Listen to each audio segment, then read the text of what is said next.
संसाधन उपलब्ध कराने के साथ साथ नवीनतम आपदा प्रबंधन तकनीकों का उच्च स्तरीय प्रशिक्षण दिया जाकर क्षमता वृद्धि की गई है। बल्कि निरंतर प्रशिक्षण को दृष्टिगत रखते हुए राज्य में उपलब्ध प्रशिक्षण संस्थानों के साथ साथ देश के महत्वपूर्ण आपदा प्रबंधन प्रशिक्षण संस्थानों से प्रशिक्षित किया जा रहा है, जिसमें बाढ़ आपदा के साथ साथ CSSR, MFR एवं CBRN इत्यादि में भी प्रशिक्षित किया जा रहा है। इसके अतिरिक्त इंदौर स्थित क्षेत्रीय प्रशिक्षण केंद्र राला मंडल का भी विकास किया जा रहा है।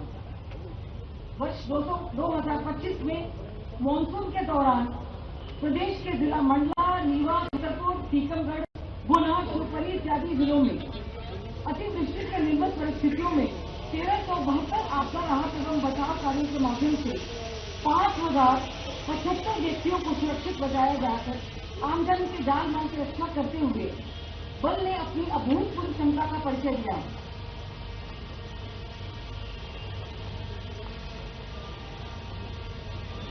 देश में आपात स्थितियों से निपटने के लिए सिविल डिफेंस वॉलंटियर्स को तैयार करने एवं प्रशिक्षण दिलाने के लिए प्रदेश की विभिन्न होमगार्ड जिला इकाइयों में विशेष अभियान की श्रृंखला के तहत माह नवंबर 2025 तक कुल 82,010 सिविल डिफेंस वॉलंटियर्स पंजीकृत किए गए हैं, जिनमें से 66,784 सिविल डिफेंस वॉलंटियर्स को आपदा एवं आपातकालीन स्थितियों से निपटने एवं सहयोग के लिए प्रशिक्षित भी किया गया है। इसी प्रकार आपदा प्रबंधन में आम जनमानस को युवाओं की सहभागिता एवं सहयोगिता सुनिश्चित करने के लिए आपदा मित्रों को तैयार करने एवं प्रशिक्षित करने का कार्य भी किया जा रहा है। आज स्थापना दिवस के इस अवसर पर होमगार्ड परिवार के प्रतिभावान बेटे एवं बेटियों का, जिन्होंने 10वीं, 12वीं, इंजीनियरिंग तथा MBBS एवं अन्य उच्च शिक्षा की परीक्षाओं में उत्कृष्टता का प्रदर्शन कर परिवार के साथ साथ विभाग को भी गौरवान्वित किया है, मैं बधाई देती हूँ एवं उनके उज्जवल भविष्य की कामना करती हूँ। धन्यवाद। जय हिंद। धन्यवाद मैम। अब मैं बात कर रहा हूँ प्रदेश के मुखिया ऐसे कर्मयोगी जिनका जीवन काल असाधारण उपलब्धियों से भरा हुआ है। एक साधारण किसान परिवार में जन्म लेकर राजनीति के शिखर तक पहुँचना उनके त्याग, तपस्या और सेवा समर्पण की कहानी है। यहाँ आकर उन्होंने हमें गौरव और मान दिया। यह विभाग उनका अपना है और वे हमारे हैं। इसी आत्मीय भाव के साथ पावन आशीर्वचन के लिए मैं माननीय मुख्यमंत्री महोदय को सादर आमंत्रित करता हूं। आप लोगों की जोरदार करतल ध्वनि के बीच में आओ झुककर सलाम करें उनको, जिनके हिस्से में यह मुकाम आता है। खुश नसीब होता है वह खून जो देश से काम आता है। होमगार्ड स्थापना दिवस 6 दिसंबर चाइना वार के समय स्थापित ये होमगार्ड्स का 63वां स्थापना दिवस है। इस अवसर पर माननीय मंत्री श्रीमती कृष्णा गौड़ जी, DGP श्रीमान कैलाश मकवाना जी, DG होमगार्ड श्रीमती प्रज्ञा ऋचा श्रीवास्तव जी, कर्नल राजेश कुमार साहा जी, इस अवसर पर समस्त अधिकारीगण, आमंत्रित अतिथिगण, हमारे होमगार्ड्स के सभी परिवार के स्नेहीजन, पत्रकार साथियों, प्रिय जवानों, श्रीमद् भागवत में भगवान कृष्ण निष्काम सेवा अर्थात बिना स्वार्थ, बिना अपेक्षा, सत्यनिष्ठा के साथ कर्तव्य करने का जो ज्ञान दिया, इसी आदर्श वाक्य पे चलते हुए हमारा पूरा होमगार्ड्स का परिवार पूरी निष्ठा, सच्चाई, समर्पण के साथ देश सेवा में लगा। मैं सभी जवानों का स्वागत करता हूं, अभिनंदन करता हूं। होमगार्ड्स अर्थात घर, होम और गार्ड्स अर्थात घर का प्रहरी, ये हमारे लिए ये अलग प्रकार का एक अपना स्वावलंबी देश प्रेम के साथ, अपनी निष्पक्षता के साथ सभी कामों के लिए कर्तव्यरत कोई जवानों का समूह है, तो वो हमारा होमगार्ड्स परिवार है। मैं आपको हर संकट में संकट को हरने वाला, हर कठिनाई में चुनौती को स्वीकार करने वाला और हर सच्चाई के साथ डटे रहने के साहस के रूप में खड़े रहने वाले अधिक जवान के नाते से आपको पाता हूं, आपको बधाई देता हूं। इस नाते से भी होमगार्ड केवल ये वस्त्र के आधार पर अपनी पहचान बनाने वाला कोई दल या जवान नहीं है, ये राष्ट्र धर्म का भी प्रतीक है और ये आपदा और विपदा में भी अपनी डटकर भूमिका निभाने वाला भी समूह है। मैं आपको बधाई देना चाहता हूं। इस नाते से कुछ पंक्तियां हैं। मैं एक सैनिक हूं, पुलिस हूं, रक्षक हूं, प्रहरी हूं, रात में हूं और दिन में भी हूं, और जब कहो तब हाजिर हूं। परेड में भी हूं, ट्रैफिक में भी हूं, थाने में भी हूं। जहां जरूरत वहां मैं हूं, जहां कम वहां मैं हूं, क्योंकि मैं होमगार्ड हूं। मेरी अपनी ओर से इस 4 पंक्ति के साथ आपको ये आज होमगार्ड दिवस की बधाई देना चाहता हूं। और खास करके जितने प्रकार से मैं अपने लंबे अलग अलग प्रकार के विद्यार्थी काल से सच में आपकी भूमिका को देख करके वाकई में आपको नमन करने की इच्छा होती है। आपको बधाई देना चाहता हूं आपकी दक्षता के लिए, कर्तव्य निष्ठा के लिए, क्योंकि कई सारे कारण से आप न तो पुलिस से कम पढ़ते हैं, न पुलिस से अलग दिखते हैं। दोनों के साथ रह करके ये जो आपकी भूमिका है, सच में ये अलग भूमिका है। मैं आपको इस नाते से बधाई भी देता हूं।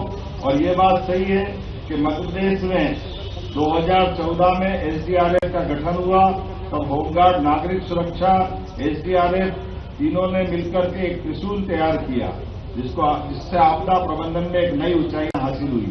अकेले पिछले वर्ष 5075 नागरिकों को जीवन दान देकर के आपने मानवता को सुरक्षित रखने का जो व्रत निभाया, मैं आपको बधाई देना चाहता हूं, आपका अभिनंदन करता हूं। बाढ़ में आपने देवदूतों की भूमिका अदा की। बाढ़ में सैकड़ों लोगों को रेस्क्यू कर आपने मानवता का धर्म निभाया। मुझे गर्व है, प्रदेश में 82,000 से अधिक नागरिक सुरक्षा वॉलंटियर्स पंजीकृत किए जा चुके हैं। 67,784 वॉलंटियर्स को विशेष आपदा प्रशिक्षण दिया जा चुका है, जिसको हम आपदा मित्र के नाते से भी जानते हैं। मुझे ये बताते हुए भी गर्व है कि भविष्य की आवश्यकताओं को देखते हुए इंदौर नाला मंडल को एसडीआरएफ, होमगार्ड, सिविल डिफेंस आदि को आपदा प्रबंधन जैसे विशेष प्रशिक्षण भी दिया जा रहा है। सीएस 2028 सामने है। ऐसे में 5,000 से ज्यादा होमगार्ड के जवानों का भर्ती का लक्ष्य हमने रखा हुआ है। और खास करके विशेष पिछड़ी जनजाति युवाओं को पुलिस, सेना, होमगार्ड्स को प्रशिक्षण में भर्ती हेतु हमने बेगा, भारिया, सहरिया बटालियन पे भी विचार किया है। मुझे आज इस बात की प्रसन्नता है कि जब आपका ये स्थापना दिवस है तो खाली हाथ आकर के कैसे बात करता, तो कुछ निर्णय भी करके आया हूं। मुझे इस बात की प्रसन्नता है, जब मैं आपसे बात कर रहा हूं तो मुख्यमंत्री अदम्य साहसिक कार्य हेतु पुरस्कार की भी मैं घोषणा करता हूं। इस तरह से हमारे 10 रेस्क्यू टीमों को प्रति वर्ष 51,000 के पुरस्कार राज्य सरकार की ओर से दिए जाने की मैं घोषणा करता हूं। इसी मंच से 3 वर्ष में 2 माह के बाध्यकाल ऑफ को भी मैं समाप्त करने की घोषणा करता हूं। साथ ही साथ मंच से प्रतिवर्ष मिलने वाली अनुकंपा अनुदान राशि 360 ये थोड़े कम पड़ते हैं, इसको भी बढ़ाने की घोषणा करता हूं। ये बढ़ाने की आवश्यकता है, इसलिए मैं इसको बढ़ाने की घोषणा करता हूं। अब जब हमारा धार्मिक पर्यटन की दृष्टि से मध्य प्रदेश देश के सर्वाधिक तीर्थाटन कराने वाले राज्यों में से शामिल हुआ है, अलग अलग देवस्थान, चाहे बाबा महाकाल का ज्योतिर्लिंग हो या बाबा ओंकारनाथ का धाम हो, दोनों ज्योतिर्लिंग सहित कई सारे लोग हम बना रहे हैं। तो ऐसे में होमगार्ड्स के लिए 488 पदों की स्वीकृति प्राप्त हुई है। साथ ही साथ हमने कहा कि प्रत्येक मंदिर, देवालय और ऐसे स्थान जो हमारी आस्था से भी जुड़े हैं, उसमें होमगार्ड को प्राथमिकता दी जाए। इस दिशा में हम लगातार बढ़ने का निर्णय कर रहे हैं। वैसे तो 1988 के बाद नए जिलों में जब अतिरिक्त बल की बात हुई, तब हमने नवीन जिलों के साथ अतिरिक्त पद भी सृजित किए हैं। जब आपसे बात कर रहे हैं तो शासन बहुत सारी तरह से हमारे आपदा प्रबंधन जैसे त्वरित कार्यों के संपादन में भूमिका होने के बाद भी बल के अधिकारियों के लिए, कर्मचारियों के लिए, जवानों के लिए नजदीक में आवास की सुविधा उपलब्ध नहीं, ये कठिनाई देखते हैं। ऐसे में हमने निर्णय किया है कि शासन की योजनाओं में पीपीपी मॉडल और रीडेंसिफिकेशन के आधार पर आवश्यक आवास बनाए जाए, जिसके कारण से हमारे जवान और अधिकारियों के आवास की समस्या भी हल हो। और हमारा तो प्रयास है कि आपको स्थायी रूप से आवास दिला करके आपकी भी मदद की जाए, ताकि ये जो सरकारी आवास से ही जो काम चलता है, इसके बजाय स्थायी रूप से जब प्रधानमंत्री आवास के माध्यम से यशस्वी प्रधानमंत्री पूरे देश का अलग प्रकार से ध्यान रख सकते हैं, तो पुलिस के जवान हो या होमगार्ड के जवान, ये कैसे अछूत रह सकते हैं। हमारी इस भावना के साथ आप सबके लिए भी स्थायी रूप से आवास की घोषणा करता हूं। एक बार फिर मैं पुनः आप सबको होमगार्ड्स के स्थापना दिवस की शुभकामना देता हूं। आपकी वीरता, आपकी निष्ठा और आपकी सेवा को नमन। बाबा महाकाल से प्रार्थना है वो आप सभी को स्वस्थ और प्रसन्न रखें। मेरे साथ बोले, भारत माता की जय, भारत माता की जय, भारत माता की जय।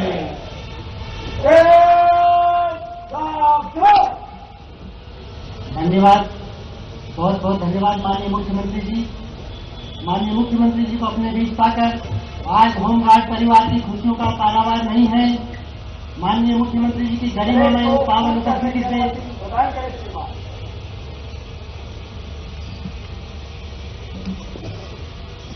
माननीय मुख्यमंत्री महोदय की गरिमामय और पावन उपस्थिति से हम गौरवान्वित हैं। प्रदेश के मुखिया के रूप में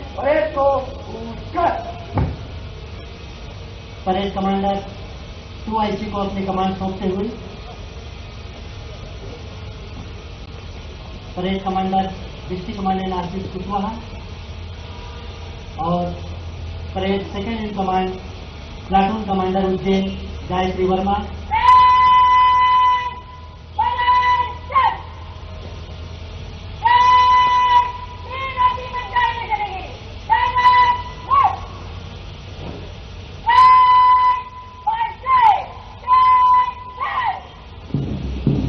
और ये सुंदर नयनाभिराम दृश्य परेड के कूच करने की ये कार्रवाई माननीय मुख्यमंत्री महोदय की गरिमामय और पावन उपस्थिति से हम गौरवान्वित हैं। प्रदेश के मुखिया के रूप में आपने मध्य प्रदेश में उन्नति से विकसित और गौरवशाली राज्य के रूप में प्रतिष्ठित किया है। विद्यार्थी जीवन से ही कर्मभूमि के महासमर में आप राजनीति, राष्ट्रभक्ति और सेवा धर्म के पथ पर चले हैं।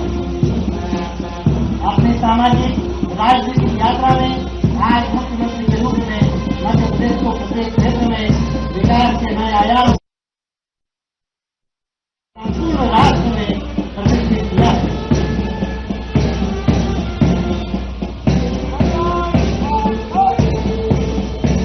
माननीय मुख्यमंत्री महोदय सभी प्लाटून कमांडर और परेड कमांडर से परिचय प्राप्त करते हुए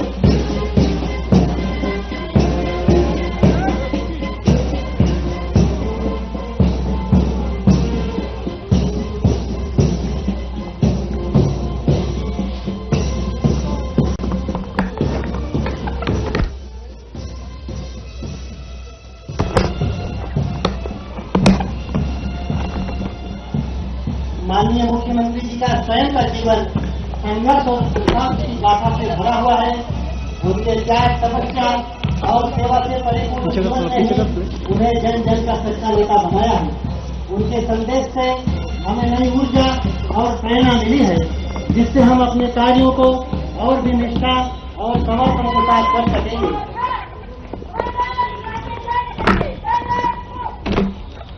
माननीय मुख्यमंत्री जी के शब्द हमें अपने लक्ष्यों की प्राप्ति के लिए सदैव प्रेरित करेंगे।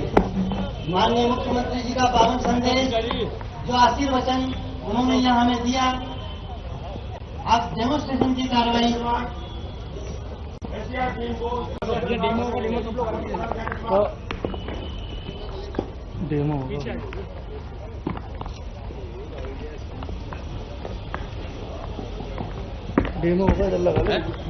SDRF टीम के द्वारा यहाँ एक डेमोन्स्ट्रेशन की प्रस्तुति की जा रही है, जैसा कि आप जानते हैं, अभी अभी ये स्टेट कमांड सेंटर को सूचना प्राप्त हुई कि होमगार्ड कैंपस के पास जहांगीराबाद में एक बहुमंजिला इमारत भूकंप से धराशायी हुई है। और जब कहें किस प्रकार स्टेट कमांड सेंटर को सूचना प्राप्त होने के तत्काल बाद घटना स्थल पर ये एसडीआरएफ की टीम आती हुई भूकंप से बहुमंजिला इमारत से ध्वस्त होने की खबर स्टेट कमांड सेंटर को प्राप्त हुई 1079 लाइन पर, और यह एसडीआरएफ की टीम घटना स्थल पर पहुंचती हुई। जैसा कि आप जानते हैं, 4 अक्टूबर 2013 को एसडीआरएफ का गठन प्रदेश में किया गया। यह वेल ट्रेंड और वेल इक्विप्ड फोर्स है।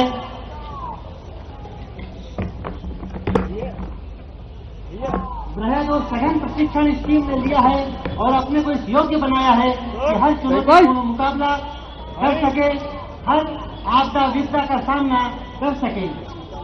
भूकंप स्थल पर एसडीआरएफ की टीम यहां पहुंच चुकी है और इंसिडेंट कमांड सेंटर से के पास जाके खड़े हो जाओगे, पीछे आ जाओगे। आप सभी को पता है यहाँ पर पूरा एक बिल्डिंग हो रहा है पुल में, जिसके अंदर कुछ विक्टिम्स हो सकते हैं।